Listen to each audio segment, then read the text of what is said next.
Malam itu, aku mengikuti suamiku. Yang kutemukan bikin jantung copot. Suamiku pergi dinas. Tapi aku merasa ada yang janggal. Kenapa dia tidak pernah mengangkat teleponku di malam hari? Aku memutuskan untuk mengikutinya diam-diam. Dan yang kutemukan malam itu benar-benar menghancurkan hatiku. Apa yang harus kulakukan? Haruskah aku menghadapinya sekarang? Atau aku menunggu sampai semuanya terbongkar? Jangan lupa like dan subscribe Bunda Bercerita. Karena kisah ini lebih mengerikan dari yang kamu bayangkan. Mentari pagi menyelinap melalui celah-celah jendela kayu rumah sederhana di desa kecil tempat aku tinggal. Angin sepau-sepau membawa aroma sawah yang baru saja dibajak, berpadu dengan bau khas kopi yang kuseduh di dapur. Namaku Rina, perempuan 30 tahun yang menjalani kehidupan sederhana sebagai ibu rumah tangga. Suamiku, Bagas, seorang pegawai di kota yang seringkali harus bepergian untuk urusan dinas. Setidaknya, itu yang selalu ia katakan kepadaku setiap kali berkemas dengan rapi dan pergi meninggalkan rumah. Awalnya, aku percaya penuh padanya. Hidup kami memang tidak mewah, tapi cukup. Bagas selalu pulang membawa uang dan oleh-oleh kecil dari kota. Setiap kali ia pergi, aku hanya bisa menunggu di rumah bersama Laras, putri kecil kami yang baru berusia 5 tahun. Namun, beberapa bulan terakhir, ada sesuatu yang mengusik pikiranku. Bagas jadi lebih sering keluar kota, lebih sering sibuk dengan ponselnya, dan yang paling membuatku curiga, ia mulai membawa parfum yang tak pernah ia pakai sebelumnya.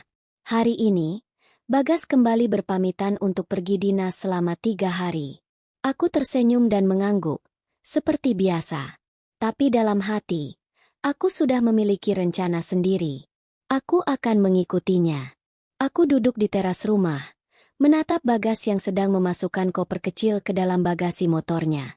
Wajahnya tenang, seperti tak ada yang perlu dikhawatirkan. Ia mengenakan kemeja biru muda yang sudah disetrika rapi. Rambutnya tersisir wangi, dan parfum itu lagi. Aku berangkat dulu ya, Rin. Jaga Laras baik-baik, katanya sambil tersenyum. Aku membalas senyumannya, berusaha tetap terlihat seperti istri penurut yang tak curiga sedikitpun. Hati-hati, Mas. Jangan lupa makan. Jangan kecapean. Bagas mengangguk dan melaju pergi. Aku terus memperhatikannya sampai motor itu menghilang di ujung jalan desa yang masih sepi. Jantungku berdetak lebih cepat. Sekarang saatnya aku bergerak. Aku sudah menyiapkan semuanya sejak semalam. Tas kecil berisi pakaian, uang secukupnya, dan jaket supaya tidak mencolok.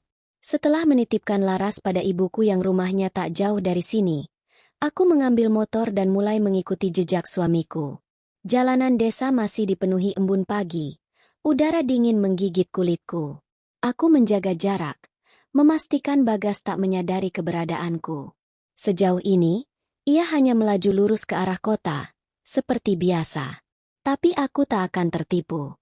Aku ingin tahu, apakah dia benar-benar pergi dinas? Atau ada hal lain yang selama ini ia sembunyikan dariku? Perjalanan ini baru saja dimulai. Aku terus mengikuti Bagas dengan hati-hati. Jalan desa mulai beralih menjadi jalan raya yang lebih ramai. Aku tetap menjaga jarak, memastikan ia tidak menyadari keberadaanku. Biasanya, jika benar-benar pergi dinas, Bagas akan menuju terminal atau stasiun untuk naik kendaraan umum ke kota. Tapi kali ini, sesuatu yang aneh terjadi. Di sebuah persimpangan jalan sebelum terminal, Bagas tiba-tiba berbelok ke arah yang berbeda, bukan ke arah kota, melainkan ke sebuah jalan kecil yang mengarah ke daerah pinggiran. Hatiku langsung berdegup kencang. "Apa yang kau lakukan, Mas?" Gumamku pelan. Aku memperlambat laju motorku dan tetap mengikutinya dari kejauhan. Jalan ini bukan jalur biasa yang sering ia lewati. Jalanan semakin sepi. Hanya ada sawah dan beberapa rumah tua di kejauhan. Tak lama kemudian, Bagas berhenti di depan sebuah rumah kecil yang cukup rapi.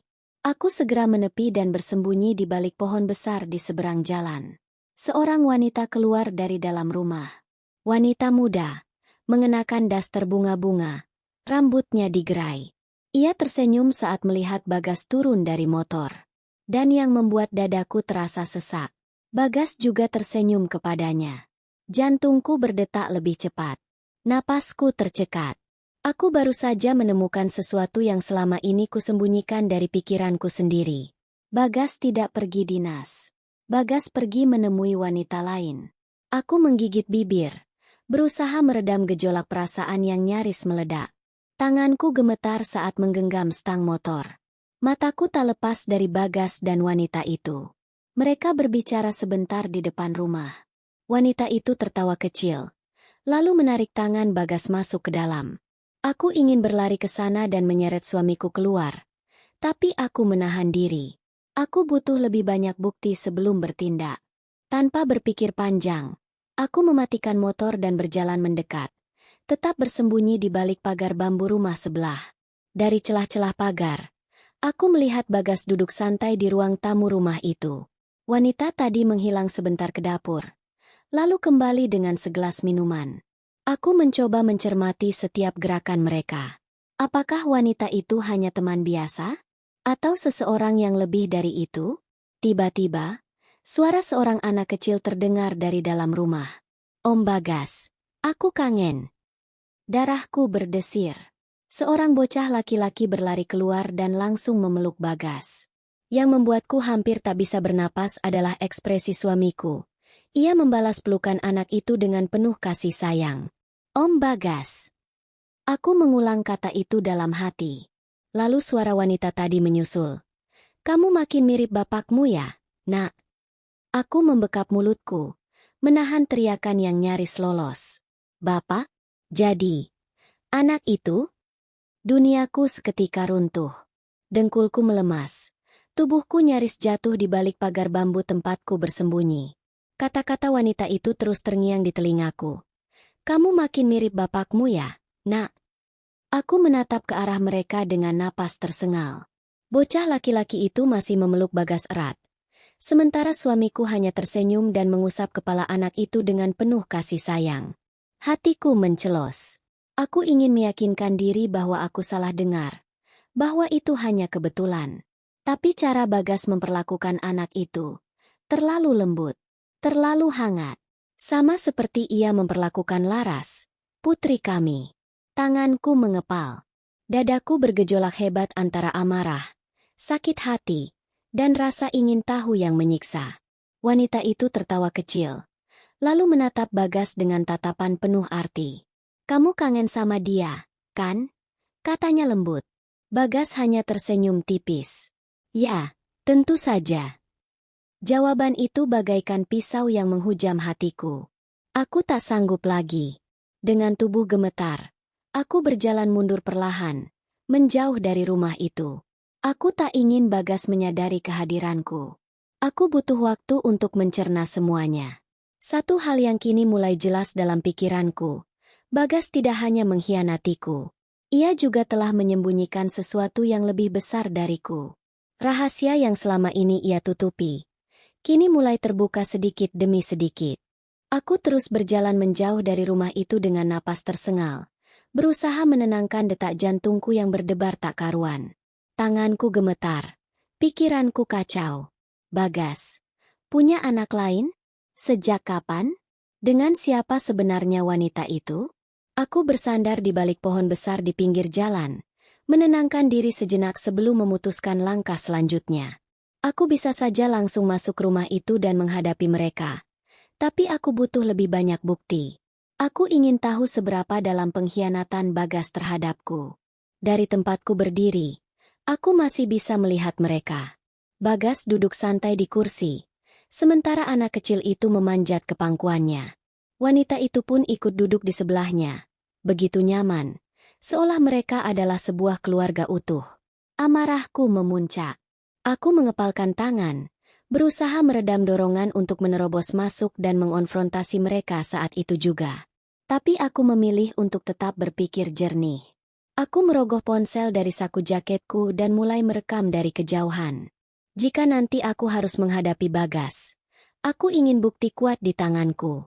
Tak lama kemudian, aku melihat sesuatu yang semakin menghancurkan hatiku. Wanita itu menatap Bagas dengan lembut, lalu mengulurkan tangan dan menggenggam jemarinya. Mas, kapan kita akan seperti dulu lagi? Tanyanya dengan suara pelan, nyaris seperti bisikan. Bagas tidak langsung menjawab. Ia menoleh ke arah anak kecil yang masih duduk di pangkuannya, lalu kembali menatap wanita itu dengan tatapan yang sulit kuartikan. Sabarlah, Ratih, aku butuh waktu. Jawabnya akhirnya. Nama wanita itu menggema di kepalaku. Ratih. Aku tidak mengenalnya. Atau lebih tepatnya, Bagas tak pernah menyebut nama itu di hadapanku selama ini. Tapi dari cara mereka bicara, dari cara wanita itu menatap Bagas, aku tahu ini bukan sekadar hubungan biasa. Hatiku mencelos. Ini bukan hanya perselingkuhan. Aku mulai sadar kalau Bagas mungkin sudah menjalani kehidupan ganda, dan aku adalah istri yang dikhianati tanpa tahu apa-apa. Air mataku menetes tanpa bisa kutahan. Aku harus mencari tahu lebih banyak. Aku harus menemukan kebenaran sebelum aku bertindak. Aku menggigit bibir, lalu berbalik dan meninggalkan tempat itu. Ini belum selesai. Aku pulang dengan hati hancur. Sepanjang perjalanan, pikiranku terus dipenuhi bayangan Bagas bersama wanita itu, Ratih, serta bocah kecil yang memanggilnya, Om. Setibanya di rumah, aku langsung masuk ke kamar, mengunci pintu, dan menangis dalam diam. Aku harus tetap tenang di depan Laras dan ibuku. Aku tak ingin mereka curiga dengan apa yang sedang terjadi.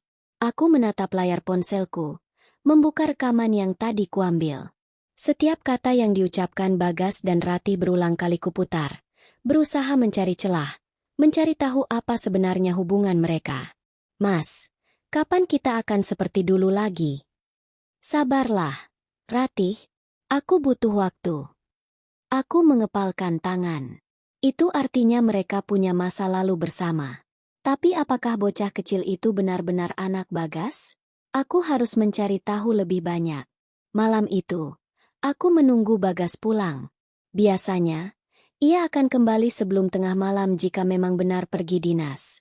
Tapi kali ini, waktu sudah menunjukkan pukul 1.30 pagi, dan dia belum juga tiba. Aku memutuskan menghubunginya. Sekali, 2 kali, hingga 5 kali. Tak ada jawaban. Jantungku mulai berdegup lebih kencang. Aku kembali melihat rekaman tadi dan memeriksa lokasi rumah Ratih lewat peta di ponselku. Aku menyadari sesuatu. Rumah itu berada di desa sebelah, cukup jauh dari tempat kerja Bagas. Jadi kalau dia benar-benar pergi dinas, kenapa dia justru mampir ke rumah Ratih lebih dulu? Aku berusaha menenangkan diri, tapi ada perasaan tak enak yang mengusik hatiku.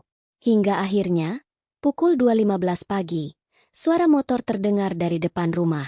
Aku buru-buru mematikan ponsel dan pura-pura tidur. Pintu terbuka perlahan, lalu langkah kaki Bagas terdengar masuk ke dalam kamar. Aku bisa merasakan bau parfum khasnya, bercampur dengan aroma yang tidak asing, wangi bedak bayi. Mataku yang terpejam nyaris terbuka karena terkejut. Bagas duduk di tepi ranjang, menghela napas panjang seolah sangat lelah. Aku ingin langsung bertanya dan menuntut penjelasan, tapi aku memilih tetap diam. Aku ingin melihat apa yang akan ia lakukan. Beberapa saat kemudian, aku merasakan tangan Bagas menyentuh rambutku perlahan. Maaf, Rin, bisiknya pelan. Maaf? Untuk apa? Aku menahan napas, menunggu kata-kata berikutnya. Tapi Bagas hanya menghela napas lagi, lalu berbaring di sampingku. Aku tahu aku tak bisa tinggal diam lebih lama. Besok, aku akan mencari tahu semuanya. Pagi ini, aku bangun lebih awal dari biasanya. Bagas masih terlelap di sampingku. Napasnya teratur seperti orang yang tidak menyembunyikan rahasia besar. Aku menatapnya lama, mencoba mencari tanda-tanda kebohongan di wajahnya. Maaf, Rin. Kata-kata yang ia bisikan tadi malam masih terngiang di kepalaku. Apa maksudnya? Apakah dia menyadari kesalahannya? Ataukah itu hanya refleksi rasa bersalah tanpa niat untuk berubah? Aku mengambil ponsel di bawah bantal dan melihat panggilan terakhirku kepadanya semalam. Tetap tak terjawab. Aku mengecek pesan-pesan di ponselnya yang tergeletak di meja. Seperti yang kuduga, semua chat sudah dihapus. Aku mengepalkan tangan.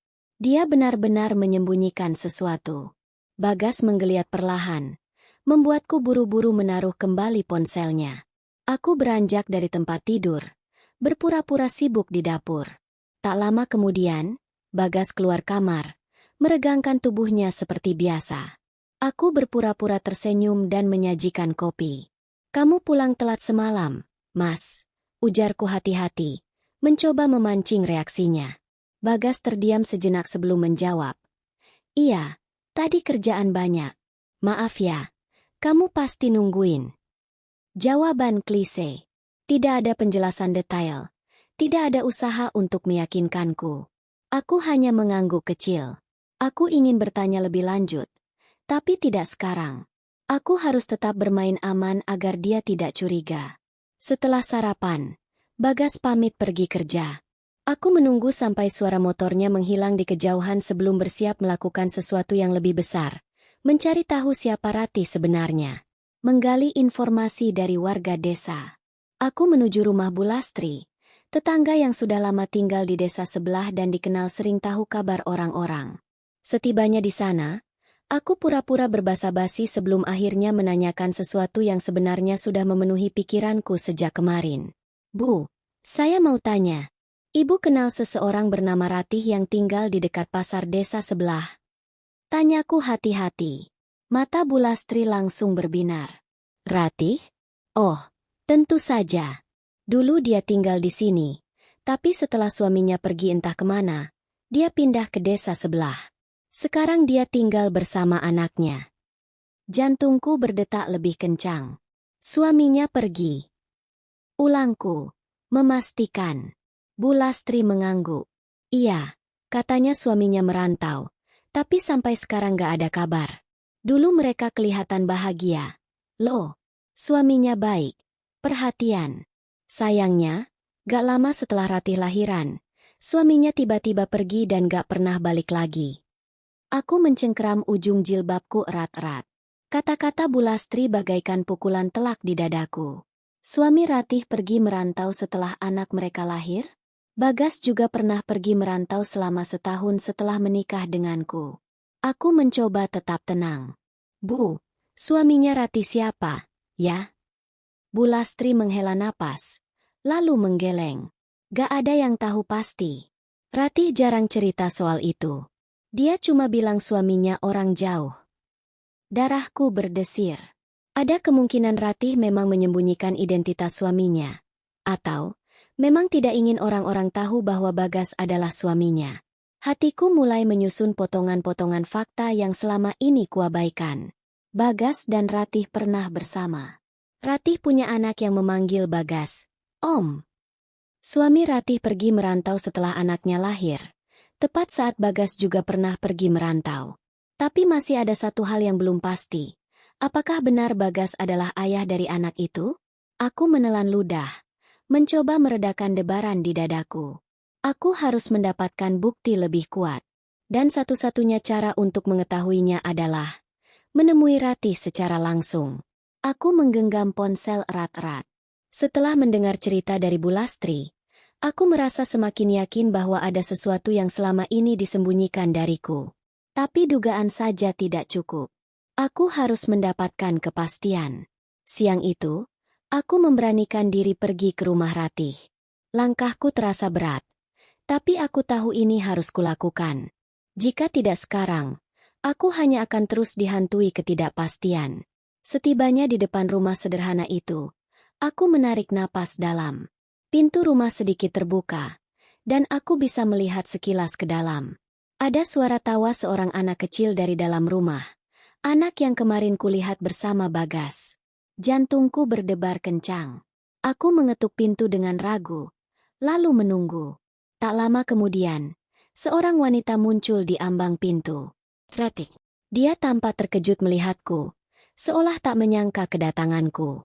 Mata kami bertemu, dan aku bisa melihat kegugupan di wajahnya. "Maaf, ada perlu apa ya?" Suaranya terdengar hati-hati. Aku menelan ludah, berusaha menyusun kata-kata. "Aku Rina, istrinya Bagas." Wajah Ratih langsung pucat. Ia melirik ke dalam rumah, seakan memastikan anaknya tidak mendengar pembicaraan ini. "Apa aku boleh masuk?" Tanyaku lagi, berusaha tetap tenang meski dadaku bergemuruh. Ratih tampak ragu, tapi akhirnya ia membuka pintu lebih lebar, membiarkanku melangkah masuk. Rahasia yang tersimpan. Kami duduk di ruang tamu yang sederhana. Ratih tampak gelisah, sementara aku mencoba mengendalikan emosiku. Aku ingin mendapatkan jawaban, bukan memulai pertengkaran. Aku ingin tahu yang sebenarnya, Ratih. Kataku langsung ke intinya. Apa hubunganmu dengan Bagas? Ratih menggigit bibirnya. Tangannya meremas ujung bajunya. Tanda jelas bahwa ia gugup. Bagas dia suamimu, kan? Tanyanya pelan, seolah memastikan. Aku mengangguk. Ya, kami sudah menikah lebih dari 5 tahun. Dan aku baru tahu kemarin kalau dia sering ke sini, menemui kamu dan anak itu. Wajah Ratih semakin pucat. Ia menunduk, seolah tak sanggup menatapku. Bagas, dia juga suamiku, Rina. Darahku langsung berdesir. Aku merasakan dunia seolah berhenti berputar. Apa? Suaraku hampir tak terdengar. Ratih mengangkat wajahnya dengan mata berkaca-kaca. Aku menikah dengan Bagas sebelum dia pergi merantau. Aku tidak tahu kalau dia menikah lagi denganmu setelah itu. Aku mencengkeram ujung rokku, berusaha mencerna kata-katanya. Jadi Bagas sudah menikah dengan Ratih sebelum menikahiku? Anak itu anak Bagas? Tanyaku, meski aku sudah tahu jawabannya. Ratih mengangguk perlahan. Iya, dia anak Bagas. Aku pikir dia pergi merantau untuk mencari nafkah, tapi ternyata dia menikah lagi denganmu. Suaranya terdengar penuh kepedihan. Aku merasa sesak. Semua dugaan yang sebelumnya hanya firasat, kini terkonfirmasi sebagai kenyataan pahit. Aku telah hidup dalam kebohongan selama ini. Ratih menatapku dengan ekspresi penuh rasa bersalah. Aku juga baru tahu tentang kamu, Rina. Aku tidak pernah berniat merebut suamimu. Aku juga sama seperti kamu dikhianati. Air mataku menggenang, tapi aku menahannya. Aku tidak akan menangis di depan Ratih. Aku bangkit dari dudukku, merasa tak sanggup lagi berada di sini. Aku sudah mendapatkan jawaban yang kucari. Bagas telah menikah 2 kali tanpa sepengetahuanku. Dan sekarang, aku harus memutuskan apa yang akan kulakukan selanjutnya. Aku pulang dengan perasaan hancur. Sepanjang perjalanan, pikiranku penuh dengan kata-kata Ratih. Bagas sudah menikah denganku sebelum dia pergi merantau. Hatiku berdenyut nyeri. Aku bukan satu-satunya istrinya. Aku sudah membayangkan berbagai kemungkinan buruk. Tapi kenyataan ini jauh lebih menyakitkan dari dugaanku. Sesampainya di rumah, aku langsung masuk dan duduk di ruang tamu. Aku tak lagi ingin menangis. Sekarang aku ingin jawaban. Aku ingin mendengar langsung dari Bagas. Tak lama kemudian, suara motor terdengar dari luar. Bagas baru pulang. Aku mengepalkan tangan, mencoba menenangkan diri. Bagas masuk ke dalam rumah sambil melepas sepatu, seperti biasa. Namun, begitu melihatku duduk di ruang tamu dengan wajah dingin, langkahnya terhenti sejenak.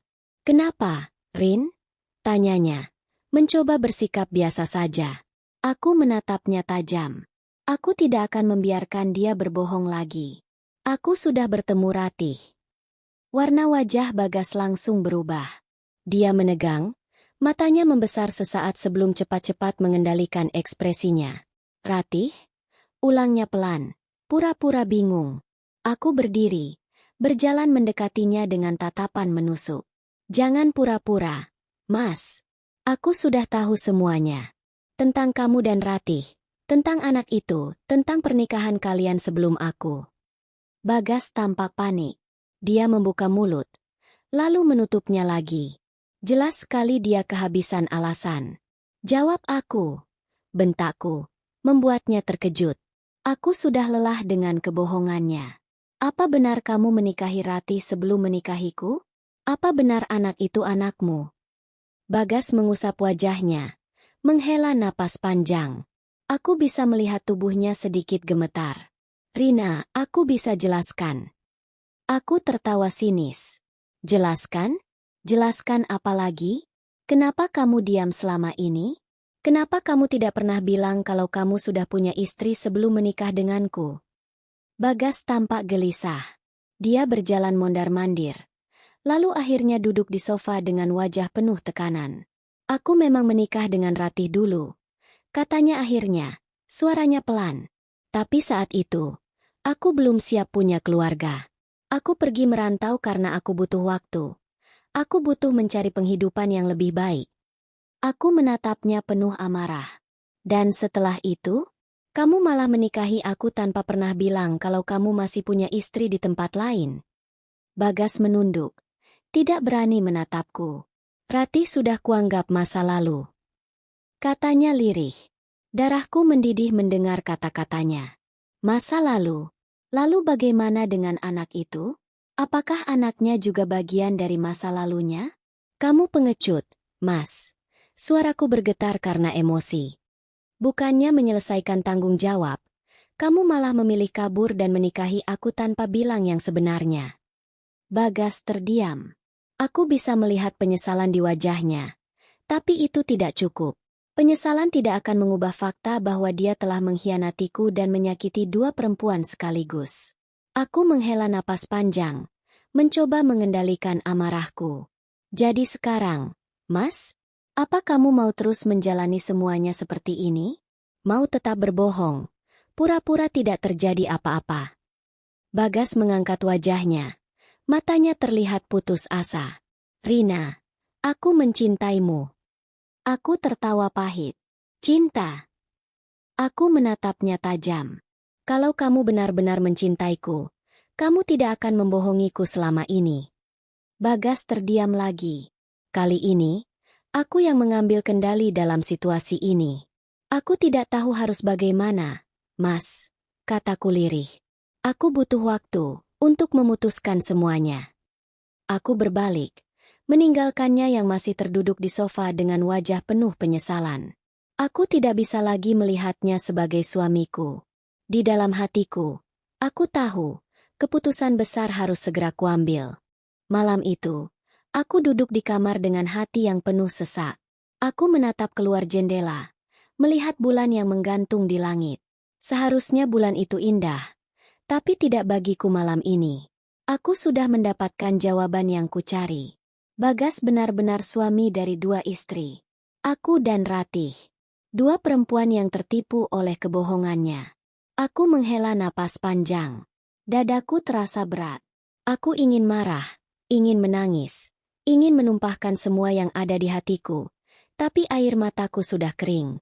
Yang tersisa sekarang hanyalah rasa kecewa dan sakit hati yang mendalam. Aku sadar, aku harus memutuskan sesuatu. Aku tidak bisa terus hidup dalam kebohongan ini. Aku tidak bisa terus berbagi suami tanpa pernah diberitahu sejak awal. Aku menoleh ke arah Bagas yang masih duduk di ruang tamu. Dia tidak berani masuk kamar. Mungkin dia takut aku akan marah lagi, atau mungkin dia sedang mencari alasan lain untuk membela dirinya. Tapi bagiku, tidak ada lagi alasan yang bisa membenarkan pengkhianatan ini. Pertemuan dengan Ratih. Keesokan harinya, aku mengambil keputusan besar. Aku harus bicara lagi dengan Ratih. Aku kembali ke rumahnya, dan kali ini Ratih yang lebih dulu membuka pintu begitu melihatku. Ada rasa canggung di antara kami.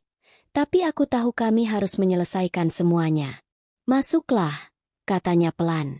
Aku melangkah masuk, duduk di kursi yang sama seperti sebelumnya. Ratih terlihat gugup. Tangannya sibuk meremas ujung bajunya. Aku ingin tahu satu hal, kataku langsung. Apa kamu ingin Bagas kembali? Ratih tampak terkejut dengan pertanyaanku. Dia menatapku dengan mata berkaca-kaca sebelum akhirnya menggeleng pelan. Aku sudah terbiasa hidup tanpanya, Rina. Jawabnya dengan suara bergetar. Saat dia pergi merantau, aku bertahan sendiri. Aku membesarkan anak ini sendirian. Dan sekarang dia datang lagi seolah semuanya bisa berjalan seperti biasa. Aku terdiam. Aku bisa merasakan kesedihan yang sama dengannya. Aku juga tertipu. Sama seperti kamu, lanjut Ratih. Aku pikir dia pergi untuk bekerja dan akan kembali kepadaku sebagai seorang suami dan ayah. Tapi ternyata dia malah menikah lagi. Aku menatapnya lekat-lekat.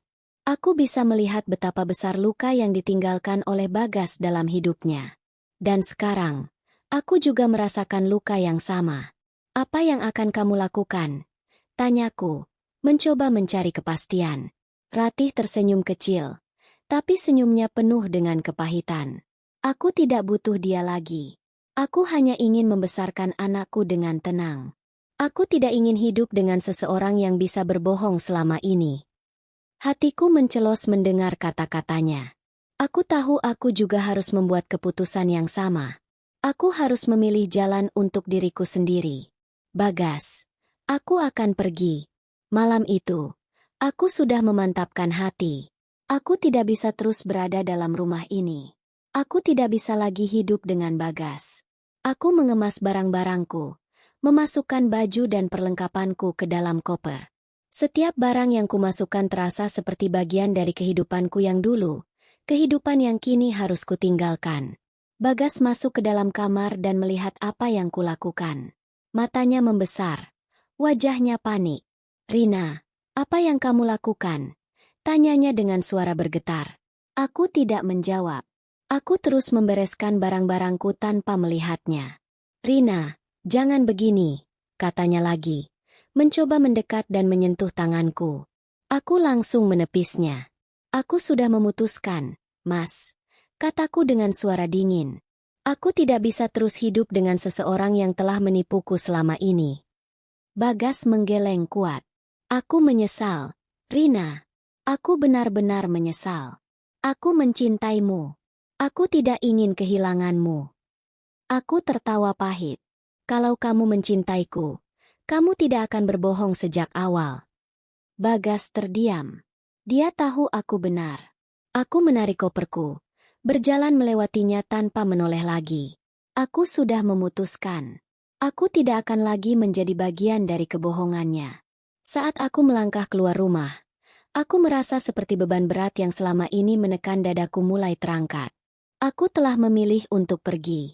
Dan sekarang, aku akan memulai hidupku sendiri, tanpa pengkhianatan dan kebohongan. Aku melangkah keluar dari rumah dengan koper di tanganku. Malam terasa lebih dingin dari biasanya. Setiap langkah yang kuambil terasa berat, bukan karena beban koper yang kubawa, tetapi karena luka yang masih menganga di hatiku. Aku telah pergi. Aku meninggalkan rumah yang dulu kupikir akan menjadi tempat bahagia selamanya. Bagas tidak mengejarku. Mungkin dia terlalu terkejut. Atau mungkin dia sadar bahwa kali ini tidak ada lagi kata-kata yang bisa menahanku. Aku berjalan menuju rumah orang tuaku. Aku tahu mereka pasti akan bertanya banyak hal. Tapi saat ini aku tidak peduli. Aku hanya ingin beristirahat dari semua rasa sakit ini. Saat sampai di depan rumah, aku mengetuk pintu dengan tangan gemetar. Tak butuh waktu lama, ibuku membukakan pintu dengan wajah kaget. "Rina?" tanyanya, menatapku yang berdiri dengan koper. Aku tidak bisa menahan air mataku lagi. Aku langsung memeluk ibu erat-erat dan menangis di pelukannya. "Ibu, aku pulang," bisikku. Suaraku pecah. Ibu langsung mengusap punggungku lembut. "Ya Allah, Nak, ada apa? Kenapa kamu pulang malam-malam begini?" Aku tidak bisa langsung menjawab. Aku hanya menangis, membiarkan semua kepedihan yang kutahan selama ini mengalir keluar. Ayah keluar dari kamar, menatapku dengan dahi berkerut. "Rina, kamu kenapa, Nak?" Aku menghela napas panjang, berusaha mengendalikan diri. Aku menatap mereka berdua dengan mata sembab. Aku meninggalkan Bagas. Yah, aku tidak bisa bertahan dengannya lagi. Mata ibuku melebar, sementara ayah menatapku lama dengan wajah serius. "Kamu serius, Nak?" Ayah akhirnya bertanya. Aku mengangguk. Dia sudah menipuku. Yah, aku tidak bisa hidup dengan orang seperti dia lagi. Ibu mengusap tanganku lembut.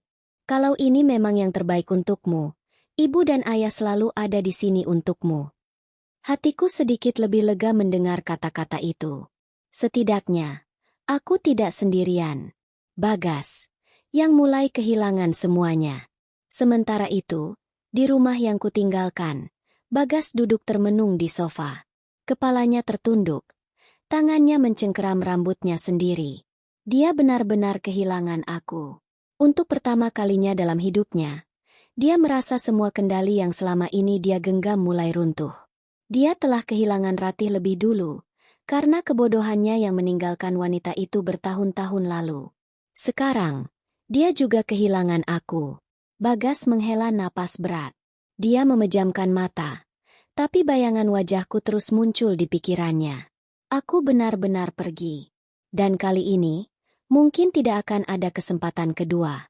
Aku duduk di teras rumah orang tuaku, menatap langit pagi yang mulai terang.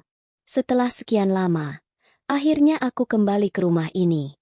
Tapi, pulang ke sini bukanlah hal yang mudah. Aku pulang sebagai wanita yang dikhianati. Aku pulang sebagai istri yang ditipu. Ibu keluar membawa secangkir teh hangat dan duduk di sampingku. Kamu nggak bisa tidur semalaman, ya? Tanyanya lembut. Aku menggeleng. Banyak yang kupikirkan, Bu. Ibu menghela napas panjang, lalu menggenggam tanganku erat. Ibu tahu ini berat buat kamu, Nak. Tapi ibu yakin, kamu akan bisa melewati semuanya. Aku tersenyum kecil, meskipun hatiku masih terasa berat. Saat itulah suara motor terdengar dari depan rumah. Aku menoleh dan hatiku langsung mencelos. Bag. Dia berdiri di depan gerbang dengan wajah penuh penyesalan. Aku bisa melihat kantung matanya yang menghitam, menunjukkan kalau dia juga tidak tidur semalaman. Rina. Panggilnya lirih. Aku diam, tidak berniat membuka pagar untuknya. Ibu menepuk tanganku pelan lalu berdiri. Ibu masuk dulu. Tapi kalau kamu nggak mau bicara dengannya, ibu bisa suruh dia pergi. Aku menggeleng pelan. Tidak, Bu. Aku akan bicara dengannya. Ibu masuk ke dalam rumah, sementara aku berjalan ke depan gerbang.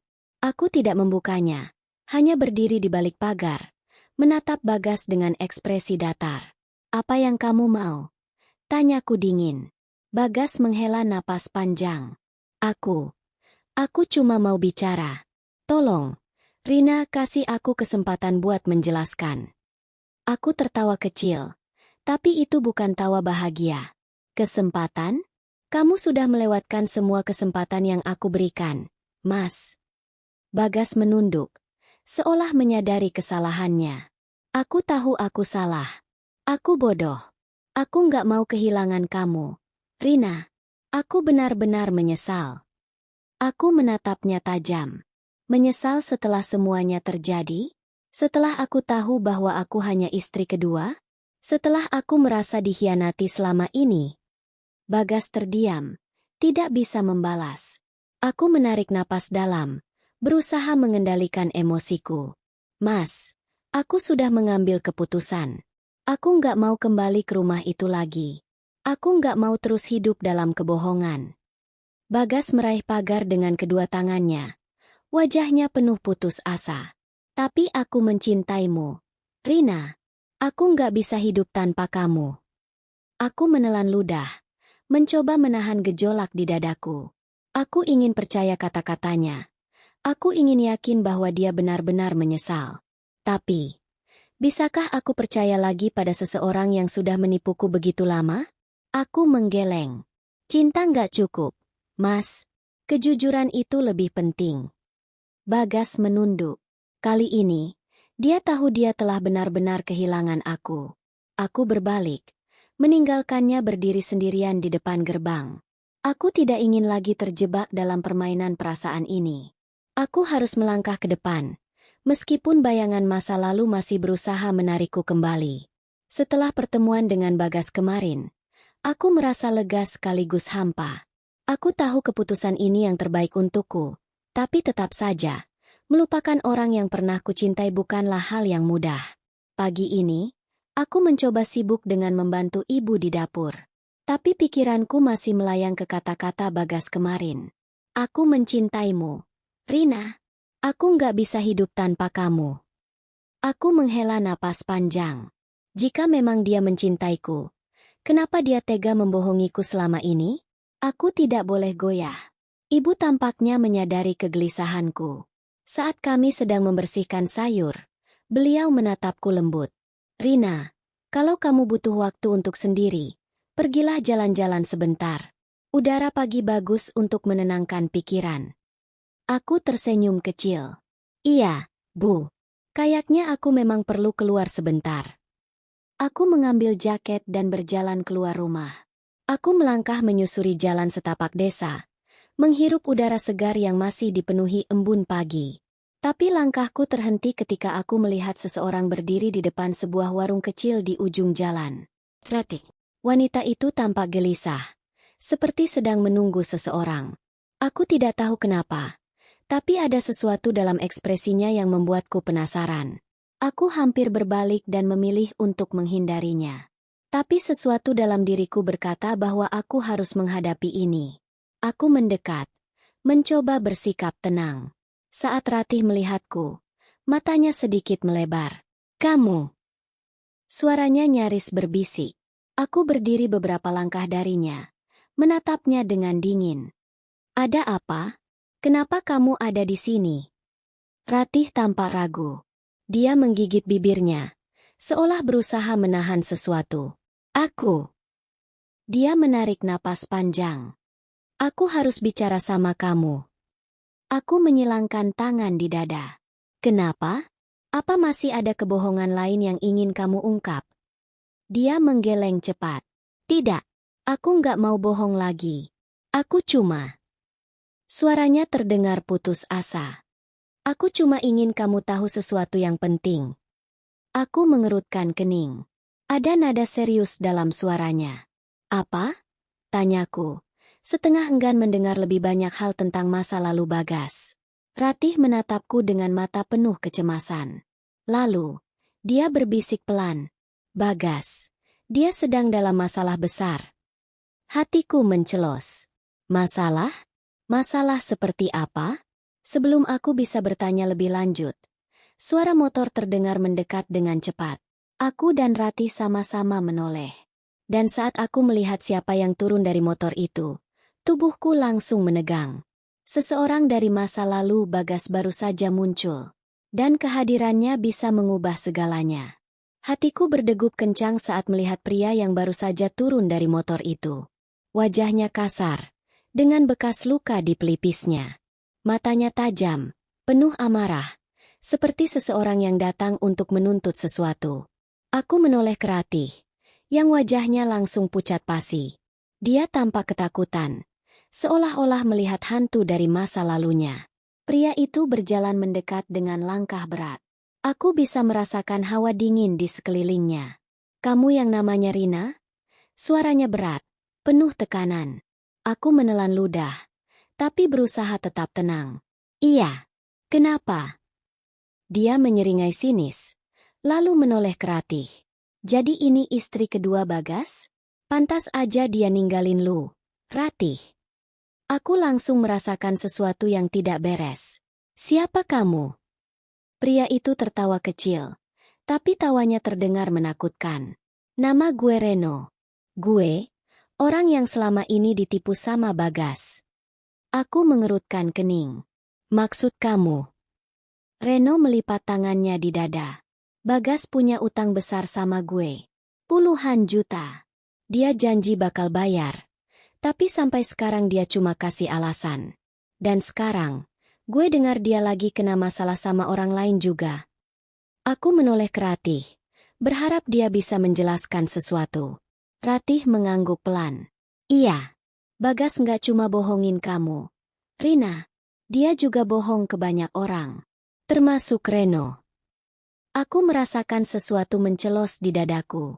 Aku pikir aku sudah cukup mengenal siapa Bagas. Tapi ternyata, ada lebih banyak kebohongan yang belum aku ketahui. Reno menatapku tajam. Dan sekarang, karena dia kabur, gue harus cari orang yang bisa bertanggung jawab. Aku mundur selangkah. Tiba-tiba merasa terancam. Jangan bilang, kamu mau datang ke aku buat gantiin utangnya. Reno menyeringai. Ya, lebih tepatnya, kalau dia nggak bisa bayar, gue akan ambil sesuatu yang dia sayang. Darahku langsung berdesir. Aku tahu apa maksudnya.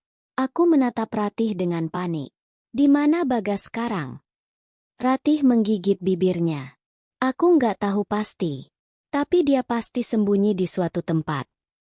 Reno mendekatkan wajahnya padaku, membuatku bisa mencium bau rokok dari napasnya.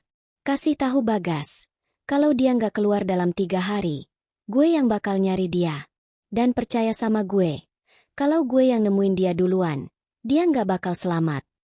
Jantungku berdetak kencang. Aku tidak tahu harus marah, takut, atau muak dengan semua ini. Bagas, apa lagi yang kau sembunyikan dariku? Satu hal yang pasti, aku belum benar-benar bisa lepas dari masa laluku. Aku berdiri mematung setelah Reno pergi. Kata-katanya masih terngiang di telingaku. Kasih tahu Bagas, kalau dia nggak keluar dalam 3 hari, gue yang bakal nyari dia. Dan percaya sama gue, kalau gue yang nemuin dia duluan, dia nggak bakal selamat. Hatiku bergejolak. Aku tidak peduli lagi pada Bagas setelah semua yang dia lakukan padaku. Tapi, apakah aku tega membiarkan dia dalam bahaya? Aku menoleh ke Ratih yang masih berdiri di sampingku. Wajahnya tegang, seolah-olah dia juga sama bingungnya denganku. Apa kamu tahu di mana Bagas sekarang? Tanyaku. Ratih menggeleng. Sejak terakhir dia datang ke rumahku, aku nggak tahu dia kemana. Tapi, ada satu tempat yang mungkin bisa kita coba. Aku menatapnya penuh tanda tanya. Di mana? Ratih menelan ludah. Rumah ibunya di desa sebelah. Dia sering sembunyi di sana kalau ada masalah. Aku menghela napas panjang. Haruskah aku mencarinya? Ataukah aku harus membiarkan karma bekerja sendiri? Bagas sudah mengkhianatiku. Dia pantas menerima akibatnya. Tapi, aku bukan orang yang tega melihat seseorang dalam bahaya. Bahkan jika itu orang yang telah menyakitiku. Aku meremas jemariku, mencoba mencari jawaban di dalam hatiku sendiri. Ratih menatapku ragu. Rina, kamu mau nyari dia? Aku menarik napas dalam-dalam. Aku harus mengambil keputusan. Dan akhirnya, dengan suara pelan, aku berkata, aku akan menemukannya. Tapi bukan untuk menyelamatkannya. Aku hanya ingin dia mempertanggungjawabkan semuanya. Pagi-pagi sekali, aku dan Ratih pergi ke desa sebelah.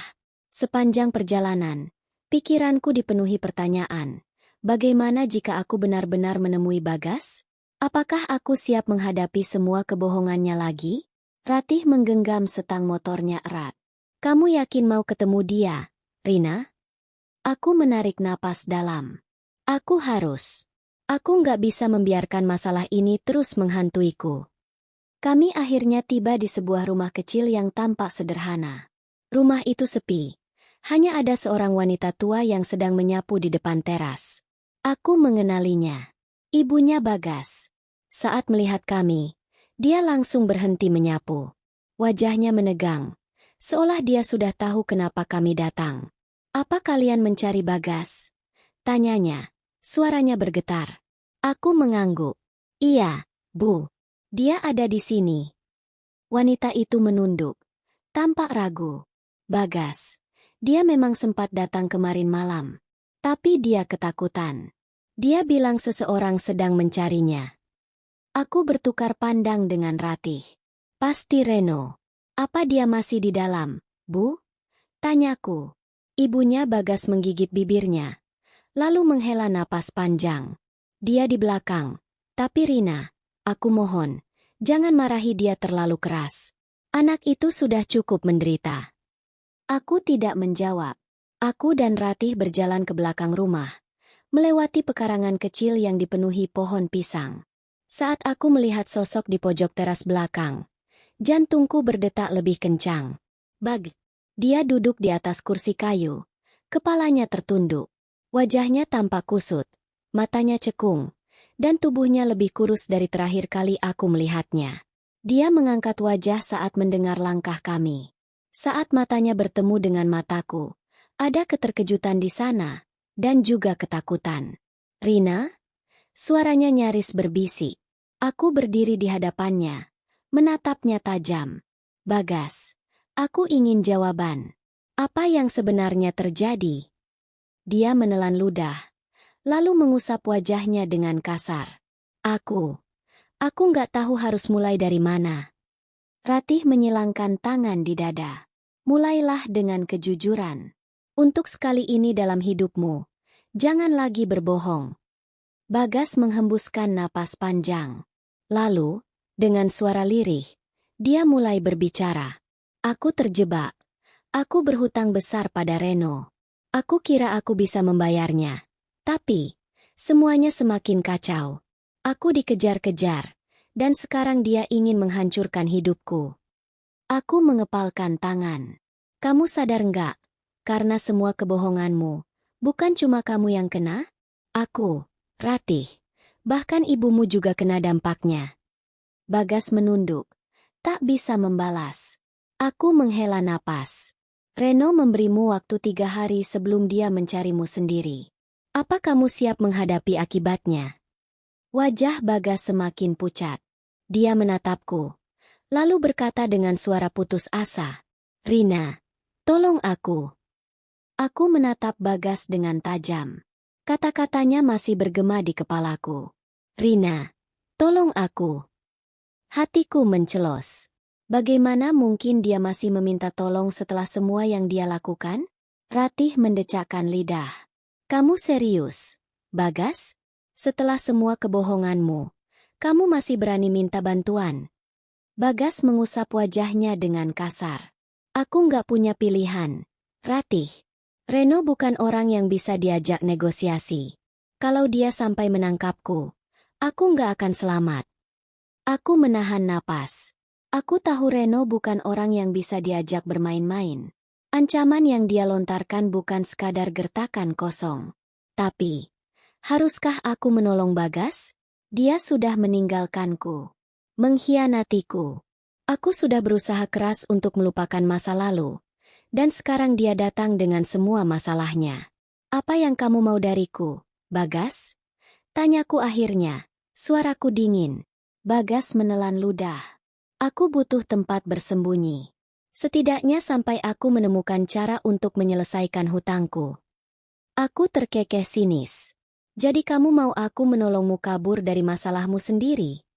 Bagas diam. Tak bisa membalas. Aku bisa melihat ketakutan di matanya. Tapi juga keputusasaan. Ratih menyilangkan tangan di dada. "Dengar, Bagas. Kamu yang buat masalah ini. Kamu yang harus menyelesaikannya. Rina bukan lagi istrimu. Kamu nggak berhak meminta bantuannya." Aku menarik napas panjang, mencoba menenangkan diri. Aku harus mengambil keputusan. Aku bisa membantunya, tapi itu berarti aku akan kembali terlibat dalam masalahnya. Atau aku bisa membiarkannya menghadapi akibat dari perbuatannya sendiri. Aku menatapnya lurus-lurus, lalu berkata dengan suara mantap, "Aku nggak akan membantumu, Bagas. Kamu harus menghadapi konsekuensinya sendiri." Wajahnya langsung pucat. "Rina, tolong." Aku menggeleng. "Sudah cukup. Aku sudah cukup menderita karena kamu. Sekarang, hadapilah sendiri." Aku berbalik, melangkah pergi dengan Ratih. Aku bisa mendengar suara Bagas yang memanggilku. Tapi aku tak berhenti. Untuk pertama kalinya, aku merasa bebas.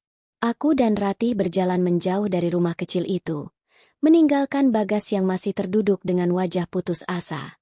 Hatiku terasa berat, tapi aku tahu keputusanku sudah benar. Ratih menoleh ke arahku. "Kamu nggak apa-apa?" Aku menghela napas panjang.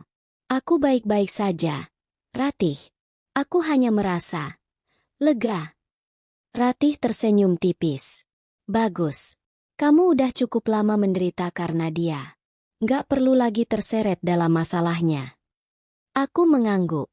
Untuk pertama kalinya, aku merasa benar-benar merdeka dari bayang-bayang masa lalu. Aku tak lagi bertanggung jawab atas hidup Bagas.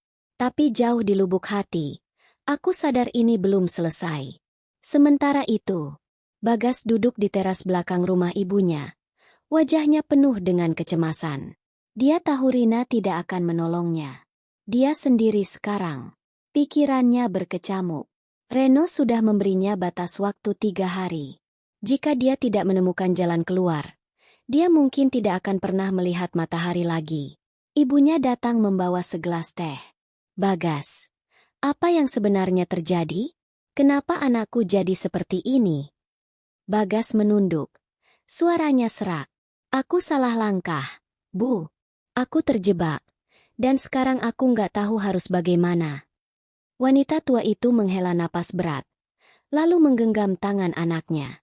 Jangan lari, Nak. Hadapi kesalahanmu. Bagas menatap ibunya. Matanya berkaca-kaca. Dia tahu ibunya benar. Tapi apakah dia punya keberanian untuk menghadapi Reno? Tiba-tiba, suara motor terdengar dari kejauhan. Bagas tersentak. Dadanya berdegup kencang. Ibunya ikut menoleh. Siapa itu? Bagas menelan ludah. Aku harap itu bukan. Suara motor semakin mendekat. Asap knalpot mengepul di udara. Dan saat kendaraan itu berhenti di depan rumah, jantung Bagas nyaris berhenti berdetak. Reno telah menemukannya. Bagas menelan ludah. Tubuhnya membeku saat melihat dua pria turun dari motor.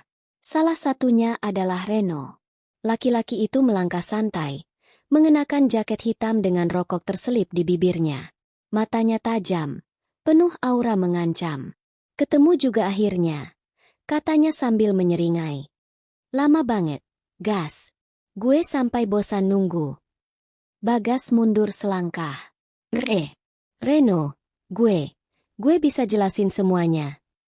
Reno tertawa kecil, lalu menoleh ke anak buahnya. Dengar tuh, katanya mau jelasin. Anak buahnya ikut tertawa, tapi tidak ada sedikit pun kehangatan di dalamnya. Ibunya Bagas melangkah maju, wajahnya penuh kecemasan. Nak, tolong lepaskan anak saya. Dia memang bersalah, tapi pasti ada jalan keluarnya. Reno melirik wanita tua itu, lalu tersenyum tipis. Bu, kalau anak ibu mau jalan keluar, dia harus bayar utangnya dulu. Gue kan bisnisman, bukan malaikat. Bagas berkeringat dingin. Dia tahu Reno tidak akan melepaskannya begitu saja. Kasih gue waktu sedikit lagi, Reno. Pinta Bagas, suaranya bergetar. Gue pasti lunasin semuanya. Reno berpura-pura berpikir. Lalu, dengan gerakan cepat, dia meraih kerah baju Bagas dan menariknya mendekat. Waktu. Lo pikir gue ini koperasi yang bisa kasih lo pinjaman lunak? Suaranya dingin. Bagas menahan napas. Jantungnya berdebar kencang. Lihat, gas. Lanjut Reno, masih mencengkeram bajunya. Gue orang yang sabar. Tapi gue nggak suka dibohongin. Lo punya 1 hari buat cari duit lo. Sete. Kalau nggak, jangan salahin gue kalau lo nggak bisa lihat matahari besok pagi. Bagas gemetar. 1 hari? Dari mana dia bisa dapat uang sebanyak itu dalam waktu sesingkat itu? Tanpa menunggu jawaban, Reno mendorong Bagas hingga jatuh terduduk. Gue kasih lo kesempatan terakhir. Jangan pikir bisa kabur. Reno melangkah ke motornya, menyalakan mesin. Gue bakal balik lagi besok. Jangan bikin gue marah. Suara knalpot menderu. Dalam hitungan detik, mereka sudah menghilang di jalanan. Bagas masih terduduk di tanah. Wajahnya pucat. Dia sudah di ujung tanduk. Ibunya menangis sambil berlutut di sampingnya. Bagas, apa yang harus kita lakukan? Bagas tidak menjawab. Dia hanya bisa menatap kosong ke depan. Dia tahu, jika dia tidak menemukan jalan keluar, ini akan jadi akhir bagi dirinya. Bagas duduk termenung di teras rumah. Pikirannya kacau. Waktu terus berjalan, tapi solusi tak kunjung datang. Ibunya masih menangis di dalam kamar, berdoa agar anaknya bisa selamat dari ancaman Reno. Bagas mengepalkan tangan. Apakah ini akhir bagi dirinya? Tiba-tiba, suara langkah kaki mendekat. Bagas menoleh dan melihat Ratih berdiri di depannya. Rina menyuruhku ke sini, kata Ratih dingin. Dia ingin tahu, apakah kamu sudah menemukan jalan keluar? Bagas terdiam. Dia tidak tahu harus menjawab apa. Dia bahkan tidak punya 1 rupiah pun untuk membayar hutangnya. Ratih menyilangkan tangan di dada. Aku tahu kamu brengsek, Bagas. Tapi kalau kamu mati besok, itu tetap tragedi. Bagas menatapnya dengan nanar. Jadi, Kamu mau bantu aku? Ratih tertawa sinis. Jangan salah paham. Aku cuma menyampaikan pesan dari Rina. Bagas menahan napas. Apa yang dia bilang? Ratih mendekat, menatapnya tajam. Dia bilang, kalau kamu benar-benar mau berubah, mungkin dia bisa membantumu. Tapi kalau kamu cuma mau memanfaatkan orang lagi, lebih baik kamu terima akibatnya sendiri. Bagas merasa dadanya seperti dihantam palu. Rina, masih peduli padanya? Atau ini hanya ujiannya yang terakhir? Apa yang harus aku lakukan? Tanya Bagas dengan suara serak. Ratih menatapnya lama. Lalu, dengan nada tegas, dia berkata, temui Rina dan buktikan kalau kamu memang pantas untuk ditolong. Bagas berdiri di depan rumah Rina. Tangannya gemetar.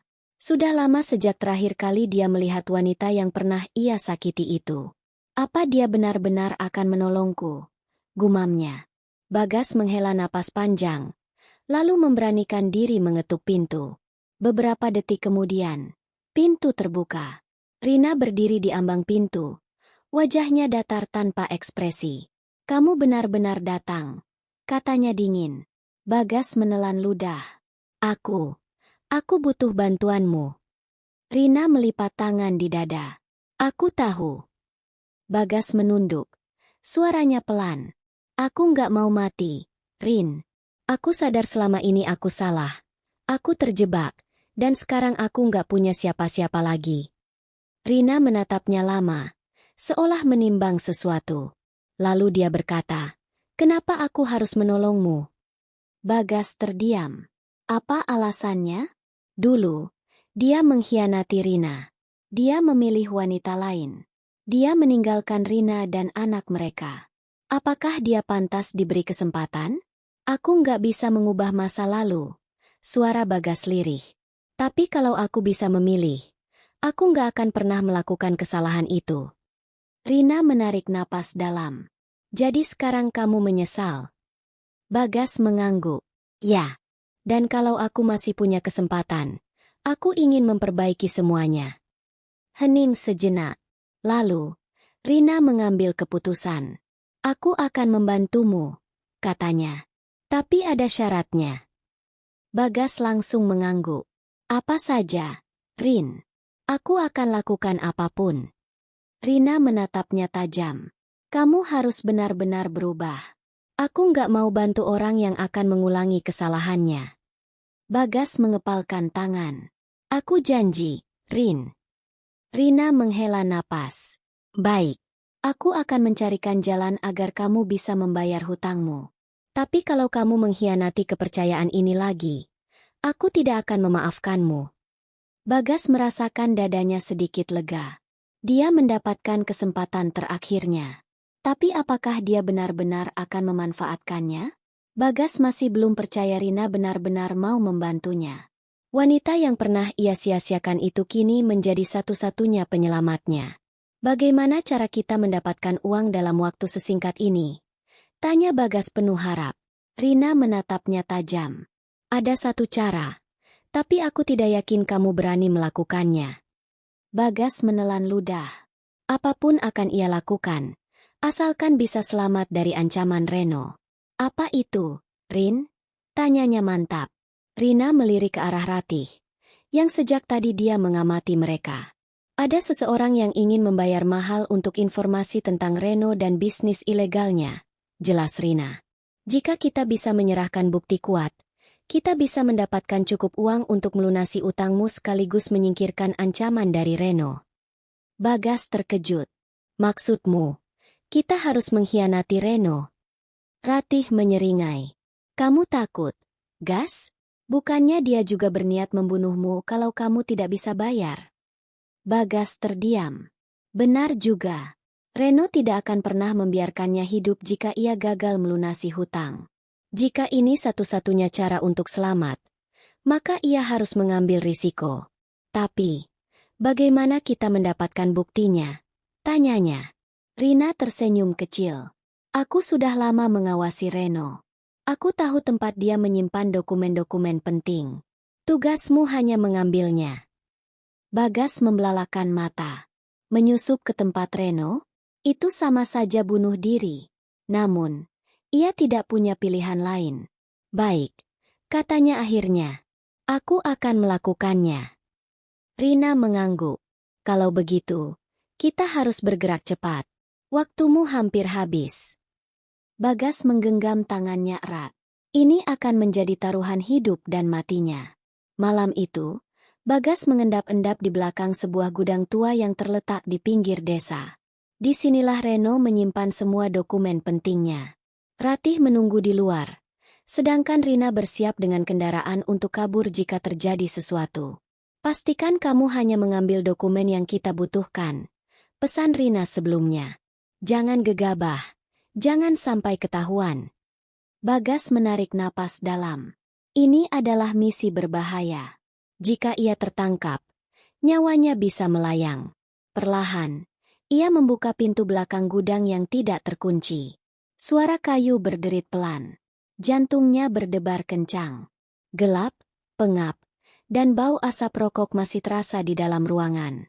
Ia bergerak cepat, mencari tumpukan berkas yang disebut Rina. Tangannya gemetar saat membalik dokumen-dokumen itu.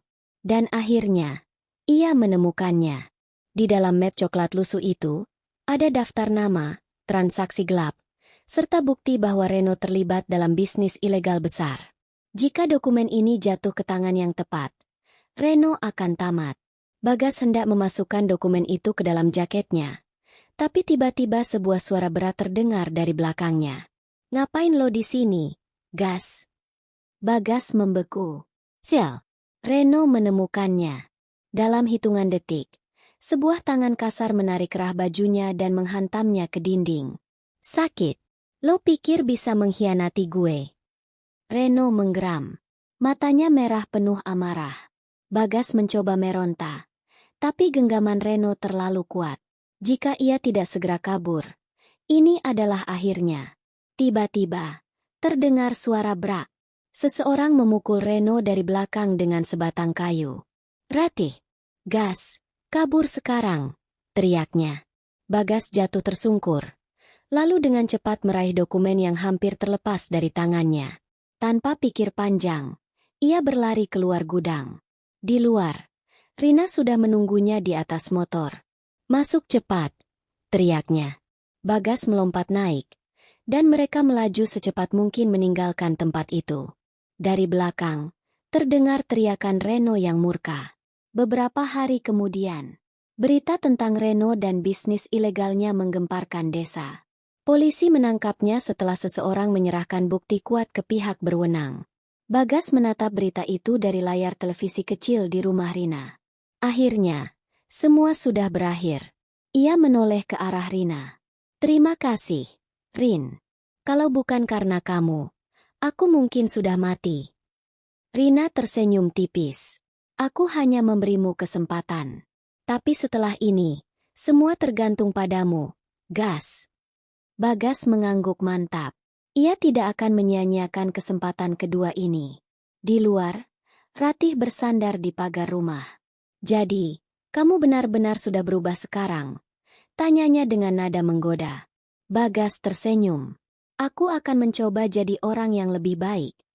Dan untuk pertama kalinya dalam hidupnya, Bagas merasa ia benar-benar memulai hidup yang baru. Kilauan tamat kilauan.